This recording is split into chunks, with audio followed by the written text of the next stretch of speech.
Welcome to the Amplifying Leadership Podcast, where we bring you inspiring guest stories on leadership topics by sharing information, tips, and more.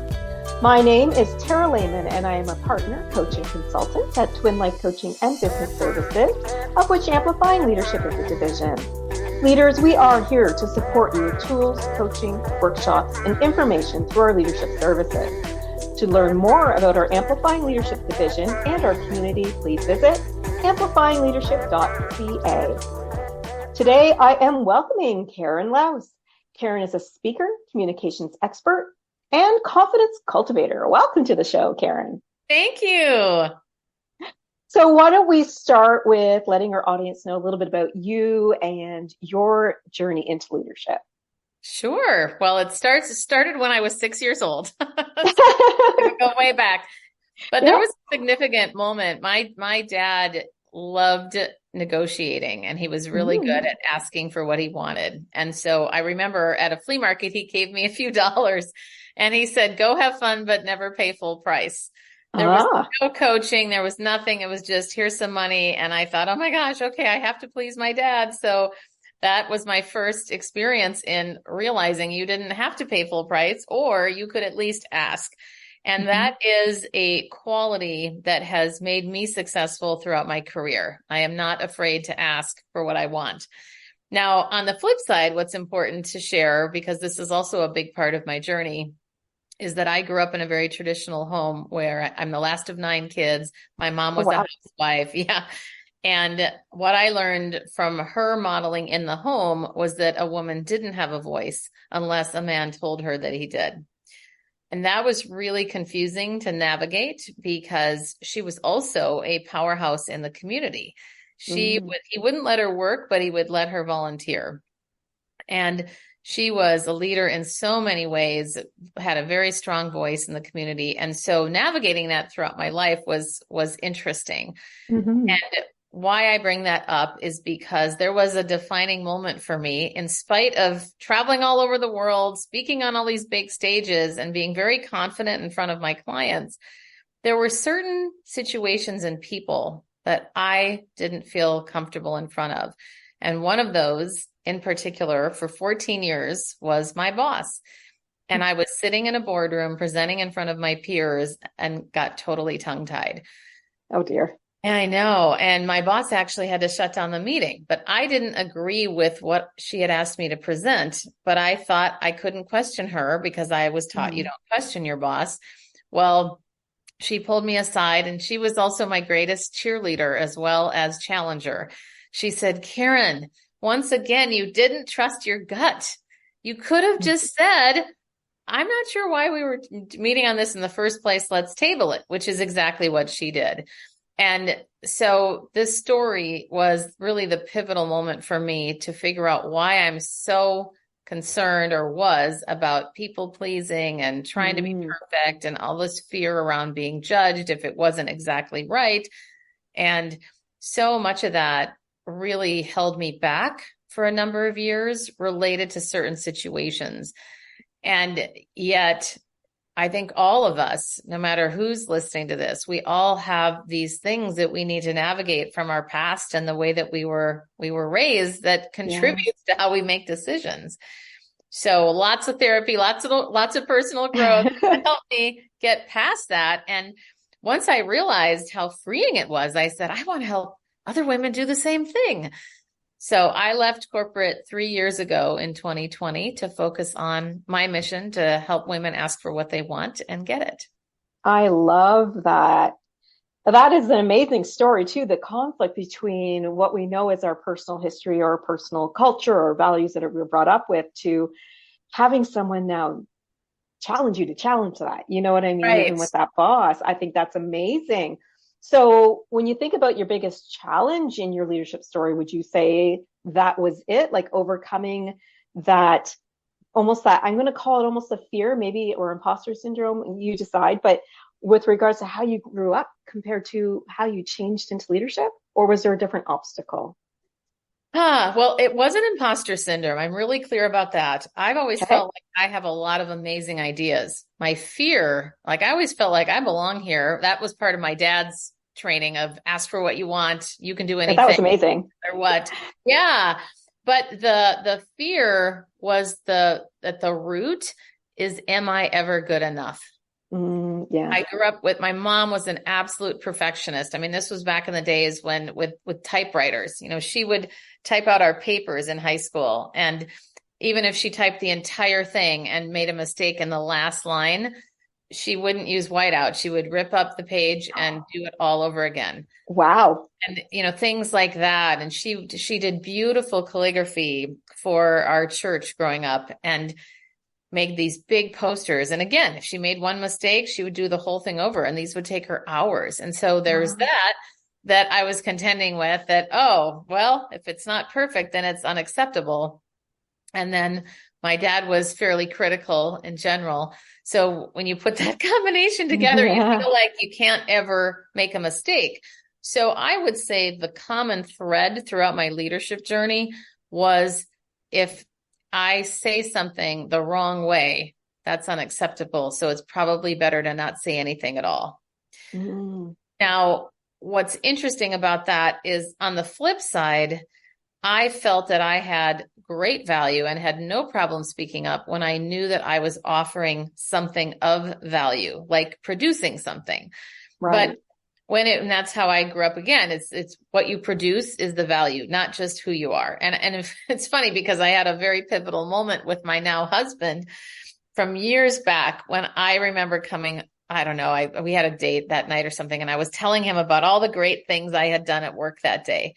And he said to me, I love that you love your work, but that's not why I love you. Do you know that? It was one of those moments of, really? And that was a very powerful moment about that, to realize that every one of us holds value regardless of what we do in the world. Like, we're enough just as who we are. So those were some things that I had to contend with, especially in front of people that frankly reminded me of my dad. And that's what I realized many years later, that boss of mine was very similar to my dad. She would often this ideas I had, even though she was telling me to speak more. So, yeah. And it's interesting that you talk a little bit about that whole perfectionist idea, because a lot of people feel they need to be perfect. And I always like to set people straight. Perfect doesn't really exist, because we always are continually improving, right? It's really a fallacy. Yes. It really is. And I think that's something that we need to talk more and more about leaders, is that our employees don't need to be perfect. Let's learn from what went wrong, or the mistakes, or how we feel, and grow because of it, right? Yeah, exactly. Yeah, exactly. Absolutely true. I want to refocus here on something I know you like to talk about, which is how people can use their voice in the boardroom. And I'm thinking about that with new leaders. How can new leaders who maybe were, a little bit fearful or get tongue-tied, how do they actually use their voice in the boardroom to be effectively heard and to be able to effectively communicate? One of the ways that's the most powerful, but most people don't like to do it, is to record yourself and watch it back. Practice first, of course, with the content. What is it that you want to say? And then record it. And if it's too scary to start with video, then start with audio. But what I find kind of comical is, a lot of people will say, and this is not the comical part, many people say, I hate the sound of my voice, or I don't like the sound of my voice when I hear it outside of my head. And yet the only person in your head is you. Yeah, it's true. You might as well see and hear how other people are experiencing you. And then you can decide what's working and what do I want to change. So those are a couple of foundational things first to recognize. When you're actually in the boardroom, I would highly recommend that you first, well, this is a little bit of prep, and then I'll tell you what I would suggest in the boardroom. But having some sentence prompts for yourself, especially if you're getting nervous or something, what could you have as a prompt to start a sentence? So one of my favorites that I taught myself and now teach others is to say, here's my vote. And why I find this, I find it really helpful, because as I was dipping my toe in the water, of speaking up more in some of these situations that I used to feel awkward around, I realized, and it was actually a pivotal moment again, where my boss said to me, you always come to meetings and with the research and the information and say, what do you all think? And she said one day, I want to know what you think. And it really put me on the spot, and I wasn't sure what to say, but it helped me to say, here's my vote, because it's diplomatic, but it's also direct. And it feels more collaborative than saying, this is what we should do, or this is what I think we should do. But somehow saying, here's my vote, that was, and I'd say different versions now. I'm a lot more comfortable than I was years ago. Yeah. But as somebody starting out, feeling like I want to insert my opinion, but I don't know exactly how to do it, that can be a wonderful and very diplomatic way. I love that, actually. I think that's a great way, because we all have our own opinions. And sometimes in that team or in that boardroom, we're afraid to voice them.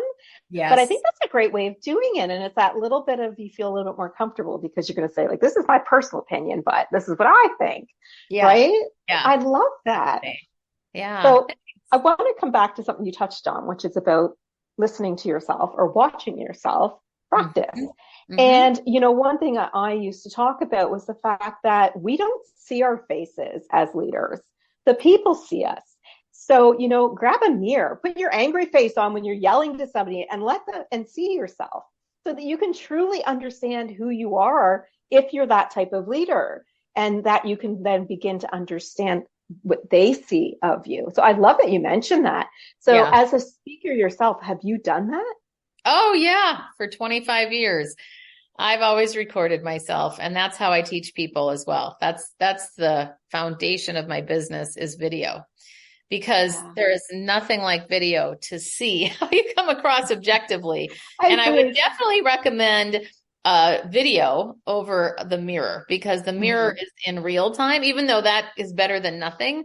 There's something about the video where you do it and then you sit back and you watch it, and being able to see also the unmirrored vision of yourself. Like, we all have an option on our phone and on Zoom, but that's how we see ourselves in the mirror, but that's not actually how people see us.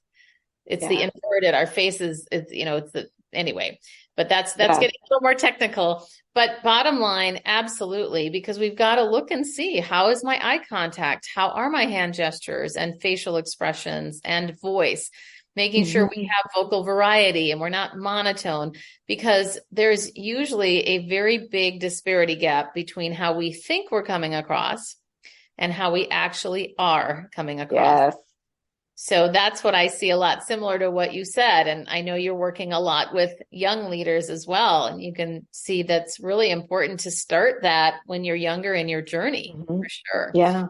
And yet I have been amazed at how many people, because I would say the average age of the people I work with is probably 40 to 50, somewhere in there. Okay.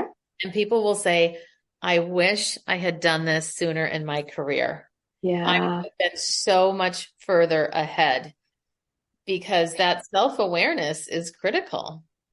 It's huge. It really is huge, because if we come across the wrong way as a leader, you lose those people who are going to help build what you're trying to build, or change cultures, or whatever things are going on. So I think it's huge, is that you are aware of how you come across to other people. And if you're not happy with that, there's always room to improve. Right. Yeah. Absolutely. Well, and the other thing that most people are surprised by is their strengths, because we are so wired to be our own worst critics. So before that moment of time when a client that I record, or between the time they've recorded and then we're going to watch it back, is that awkward space of, oh, it's going to look terrible, I'm going to be awful. And I always tell people, I almost force people to say, you have to look for the good first. Because people will immediately say, oh my gosh, look at my eyes, look at my face, look at my, all this. So that's a really good tip for everybody listening too. When you do this, record yourself, listen back, watch it back, and notice first I suggest watching it objectively. What is this person doing well? What could they do better? But start with what they're doing well. I 100% agree. I always like to start with the positive of any situation because it sets a better tone for maybe Yes. the video you're watching, or if you're having a disciplinary action or whatever that might be. As Mhm. leaders, it can set the tone if we come across positive first of something that's Right. going well. Yeah, Yeah, absolutely. absolutely.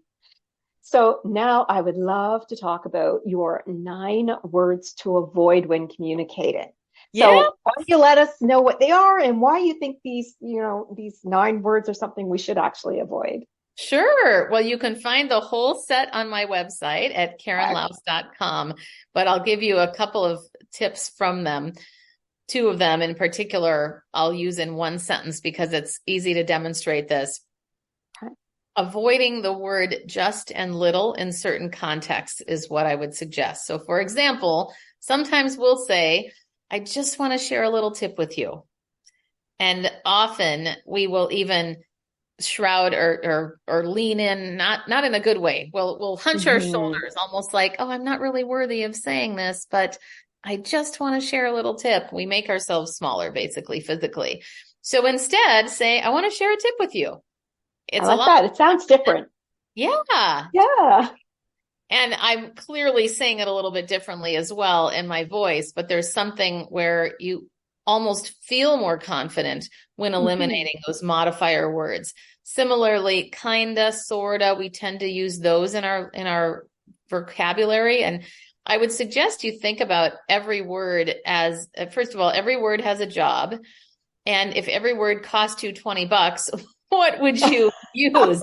Because just and little, taking those out in that context doesn't change the meaning. In fact, it makes it stronger. It's kind Mm-hmm. of like Mark Twain used to say, I would have written a shorter letter if only I had had more time.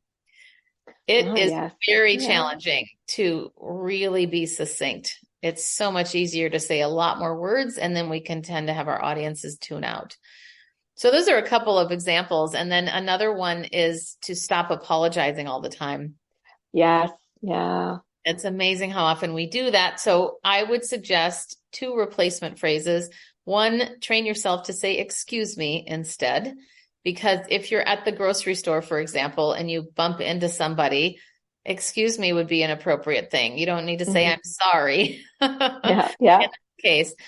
But also, let's say in a business context, thank you for understanding would be a really appropriate one. Or I Mm-hmm. appreciate your patience. Instead of, I find people tend to apologize in email when they haven't responded to something that's longer than maybe a few hours. Like, I'm sorry I didn't get back Yeah. to you. And I'm thinking, who started this awful trend of having everything to be instant and immediate? We feel like we have to Yeah. apologize if we don't get back to people. But I have found that when you set boundaries that and on your time, you Yeah. don't want to be at the whim of everybody else, and you're going to lose yourself. So that's a whole other thing that I continue to still learn today. Yeah. Those are great. And I think when you're just even using the word just and little, how much more confident you sound, Yes. right? From I just Yeah. have a little tip makes you sound a little bit scared or something. Where if you just say, I have a tip for you, take it Yes. or leave it. I think that just sounds so much more confident as a leader saying something Yeah. like that. So I love that you mentioned that. Well, another Um, one is the made me think of, can I ask a question? Well, you just did. Yeah, that's a good one too. So true. And the apology thing. There are some Yeah. people who will apologize for something that is nothing to do with either party. It's not Right. your fault that it's raining today. No. Like that's out of your control. And I also want to touch base on something too that you mentioned, which is that whole need to reply to email right away. Oh, Mm-hmm. we live off of email in some companies. It's just like, how come she hasn't responded? It's been an hour. What's going on? I need to call her or whatever, right? Where I think we really need to put that into perspective. If it's urgent, truly urgent, pick up the phone or Mm-hmm. walk over, right? But an email is when, I used to set times to read my email once in the morning, once after lunch, and once at the Brilliant. end of the day. That's brilliant. Um, if I had time, then maybe in between, but I would do the bulk pieces at that time because I have stuff I need to do. And all an email is interruptive. Yes. Yes. Right. Oh, that's good. That's a Yeah. quote. Yes, exactly. So I love that you had mentioned that as well. We live in an instant world, but let's start to build where we need to with our teams and our businesses and our cultures, Yeah. and let the emails lie until like a specific time when you can, dedicate to it. Right. Yes. Yes. Yeah. Exactly. So I love that. So are there any words that we should use more often? I mean, we talk about those ones that we should be avoiding, and I love that you have that PDF available to our listeners. So what are those words, a few maybe, that you think we should use more often that maybe some leaders are lacking? Is there anything you can think of? Yeah, what I would suggest is a question. It's one of my favorites. I don't have any words that come to mind of, oh, use this. It is funny. Most of it is avoiding words that you say a lot or pausing instead for those filler phrases. But I think about a very powerful, actually, I'm going to share 3 powerful questions. And Sure. one is, how does that land for you? This is one of the best things to say when you're negotiating or you are delivering information, as opposed to continuing on and on. Stop, pause, and ask a question to see how it's landing. Because as a leader, you might have this great idea that you think is going to work great for this person. And yet giving them space to respond to what you're saying can enable you to completely pivot if you had to, because maybe they think that's actually landing, or I think I'd rather do this versus this. Now, obviously it depends if you're in front of a client or if it's a direct report. There's so many different options that we're talking about here, but that question I find is really powerful. The other one that I would suggest is, everybody calls it a question, even though it's technically not, but tell me more. That is one of the most powerful things that we can ask someone, and then stop long enough to listen, for sure. And I think that goes along with the coaching aspect of coaching your employees, because those are things that we use to dig a little bit deeper into things, is the tell me more type thing, or asking those powerful questions. And I think coaching is an integral part of leadership, right? Yeah. Absolutely. It's so important to do that. I'll say one other that's my favorite too. These are all my favorite. These are my top 3. Anything else? That is such a great thing to ask at the end of a conversation. And when people ask that question, that often brings up a whole can of worms that maybe weren't there, but not in a bad way, in a way that gives someone space to really voice their opinions, for sure. And I think that's a good one too. If you have one of your team members who's a little shy, it may allow them to feel more comfortable to come out and confident to say something, because you're still listening. You haven't shut the conversation down, right? By adding that little powerful thing at the end. Exactly. And it gives that last moment of, okay, I gave you space. Yeah, This is your chance to take it. What would you say, if you had to give a key takeaway to our group today, or to our listeners, with regards to those words that you're avoiding or things you should say or anything else that we talked about today? What would you say is the key takeaway you want them to use today? Avoid upspeak at all costs. And this is a slang term for when we say a statement as a question mark or a comma. And it most of the time happens in our introduction. So I want to model this really briefly, because I realized I hadn't said this yet when we were talking about voice. So most people introduce themselves like this. Hi, I'm Karen Laos, and I'm originally from Minneapolis, but now I live in San Francisco. Versus, hi, I'm Karen Laos. I am originally from Minneapolis, but now I live in San Francisco. And you hear how different the second one sounds. And all I'm doing is punctuating. I am speaking with periods where they're appropriate. And yet when it's interesting, when we write an email, we don't think twice about punctuating. But when we speak, punctuation tends to go out the window. And we will come across a lot more credible, a lot more confident when we speak with that authority and that conviction. And all we're doing is punctuating the spoken word. And using it properly. Right. Right. Exactly. So that's one thing I would say, definitely remember to speak with that conviction. And the way you'll know is to record yourself. I love it. Most people can't hear the upspeak in themselves. Sometimes even when they listen back, they can't. So that's when I say, listen back without seeing yourself first, so you can hear the voice only. And that's more prominent, where you're here if you put it on the upspeak. And I was I was a speaker at a networking event a few weeks ago where there were 30 people. They all had 30 seconds to introduce themselves in their elevator pitch in the beginning. And I'm so glad that I told them all to record their pitches, because that's what I was going to be talking about. And none of them said their name with a period. None of them. Really? The one thing you should be mindful of and know and be confident in is your name. Yeah. Amazing. Well, I think it would be interesting if they recorded themselves saying it and recorded themselves reading the exact same thing. Because they could probably hear it differently. Yeah. Yes. And that's exactly what I tell my clients as far as an exercise. To know how you sound without upspeak is to read something. Exactly. Yeah, I love it. What a great key takeaway today. Thank you. You're welcome. So, Karen, if our audience wants to learn more about you or what you do, is there a way they can find you online? Yes, KarenLaos.com is my website, and you can find me in all the places. I am on Instagram every day, so that's a great place to find me, with lots of video clips that are short. I have a YouTube channel, a podcast, a book, a lot of different things, but you can find it all on my website. So thanks so much, Tara. And just so our audience know, her last name is Laos for Laos. Thank you so much, Karen, for joining us today and for sharing some amazing tips. You're welcome. Great to be here. A thank you to our audience as well. We hope that you were able to take a few tips away from Karen today on your leadership journey.